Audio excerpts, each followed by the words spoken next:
Hello YouTube. I know it's been a while since I did a video, sorry. I've been a little, I don't know, distracted, a little off my game because of some post-transplant side effect kind of things.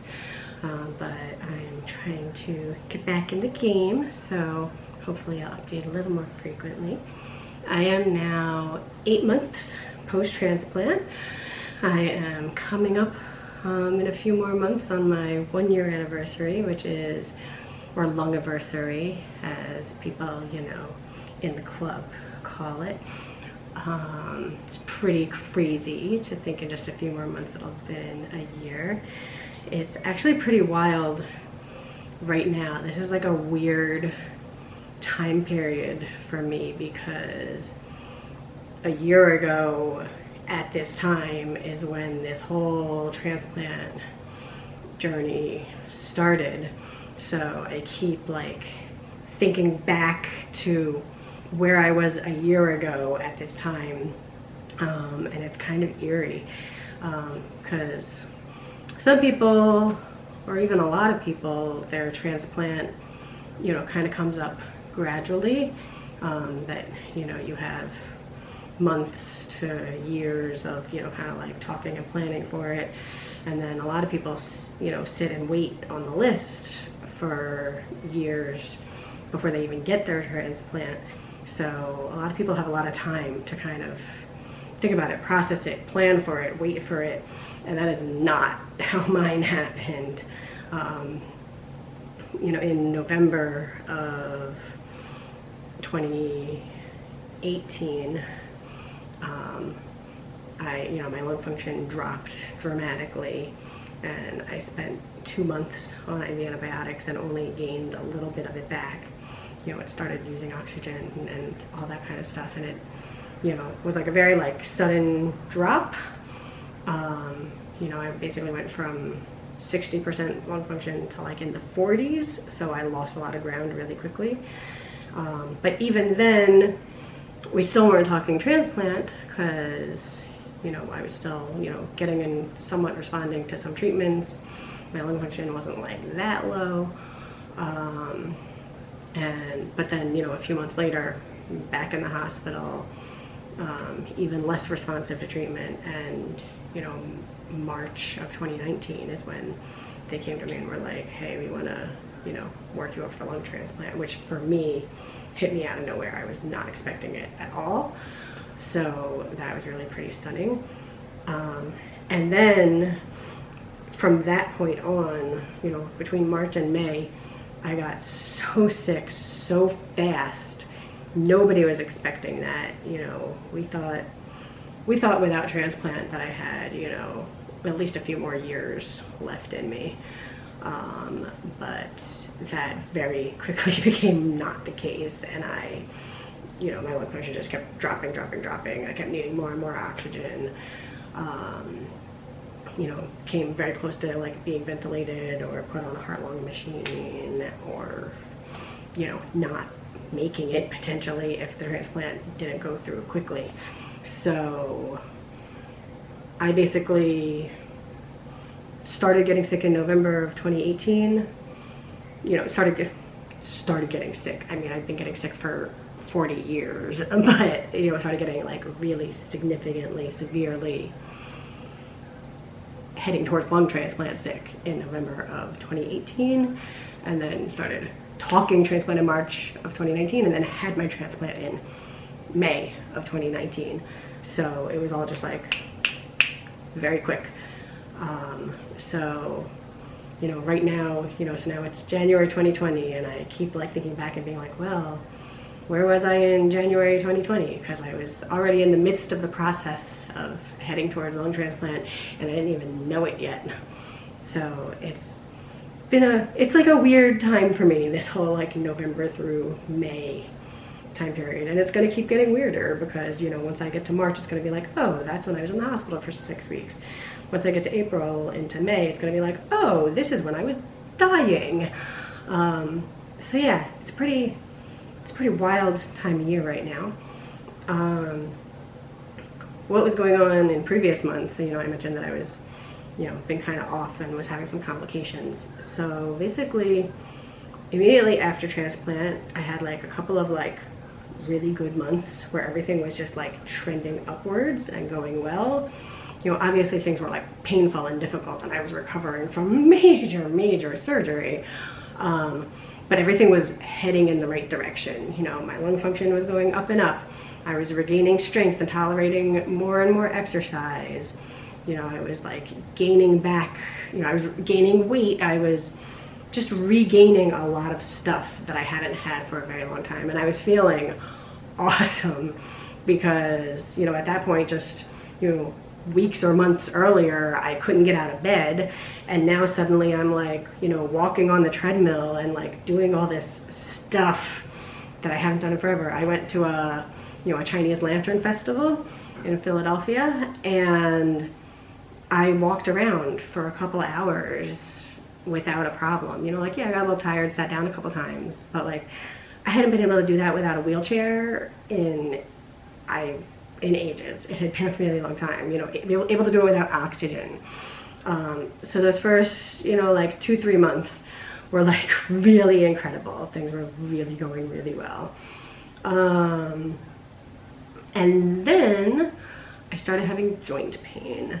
Started in my hips, and like I noticed when I was walking on the treadmill, I started having hip pain, and we had to like back off my workout routine in pulmonary rehab because it was causing too much pain for me.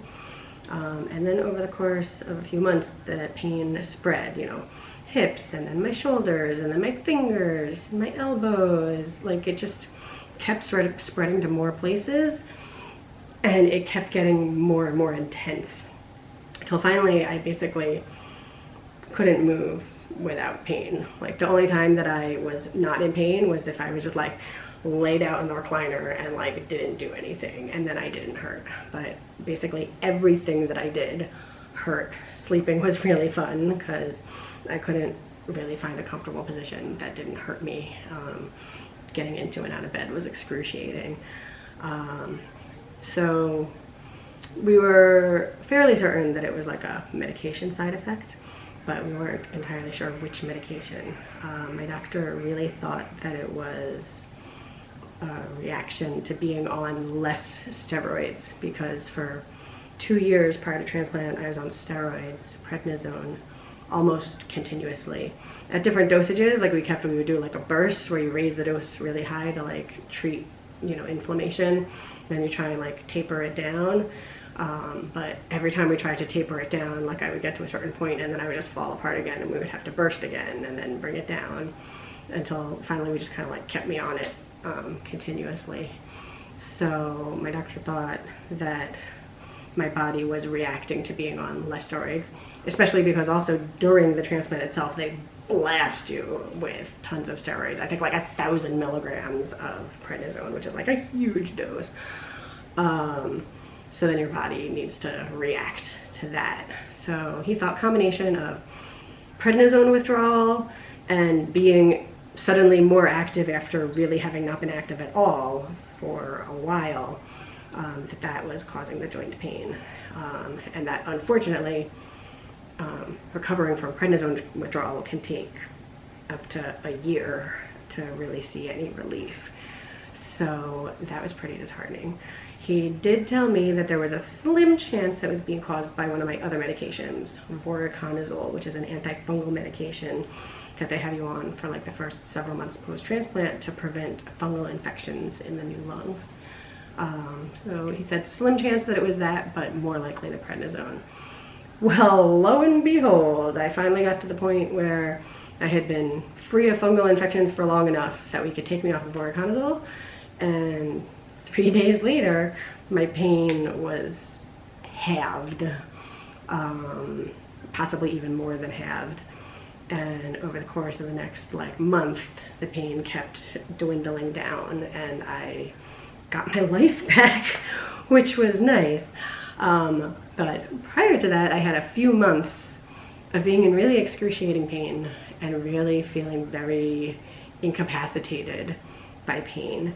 And that was really hard to deal with because, here I had been more active, you know, kind of like living life again, you know, loving life again, and just, you know, having all these goals and plans and like just feeling very alive and energized.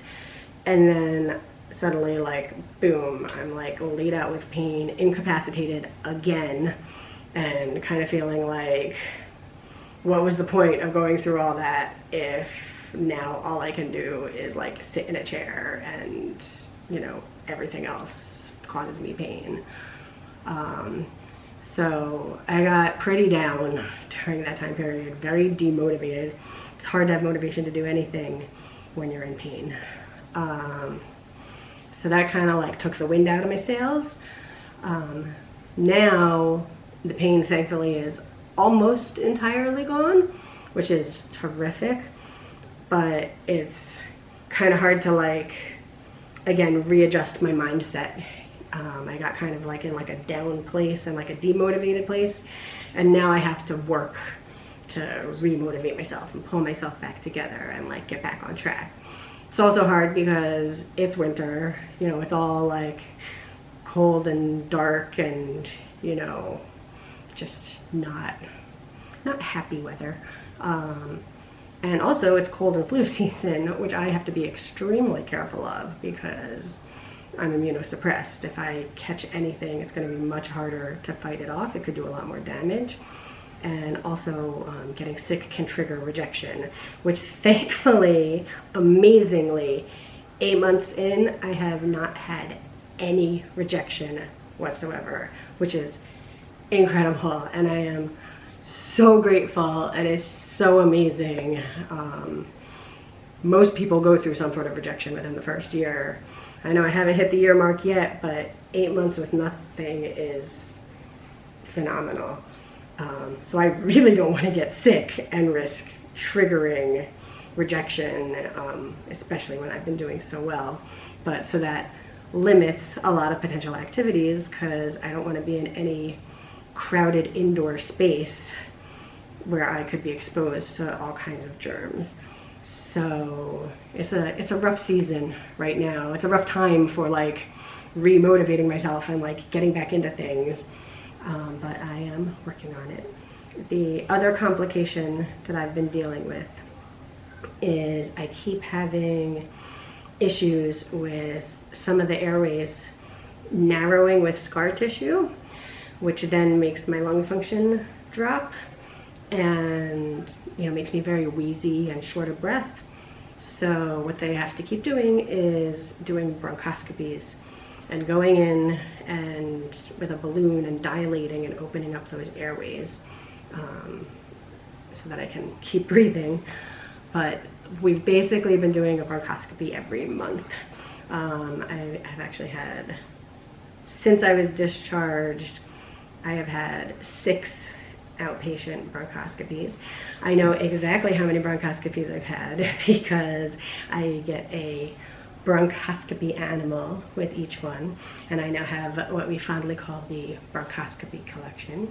If you would like to see them, they are right here looking at me. Here's the Bronchoscopy Collection. So whenever I am in the recovery room, I get a new animal to mark the occasion.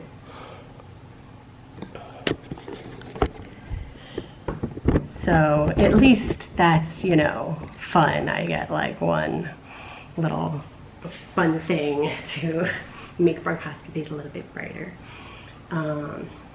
So yeah, so they expected that would have stopped by now, that the lungs would have finished healing and would have stopped doing that. Unfortunately, they have not. So my doctor is going to start me on another medicine that I wasn't able to take for the first several months post-transplant because it impedes healing. But now that I'm 8 months out, I can start taking that medicine, and it's supposed to cut down on scar tissue and hopefully make my lungs chill out a little bit. And we'll see how things go. So that is pretty much what's been going on around here. I will try to keep up with things a little bit better. And yeah, there's not always like big and exciting news. I feel like, you know, like in the first, you know, weeks and months after transplant, it's kind of like this exciting milestone, that exciting milestone, oh my gosh, so many new exciting milestones. And then you get like a few more months out and everything, and things kind of like settle a little bit, so it's not like thrill a minute around here anymore. But definitely still, you know, milestones and goals and all that kind of stuff. And I will try to keep you guys up to date with what's going on. All right.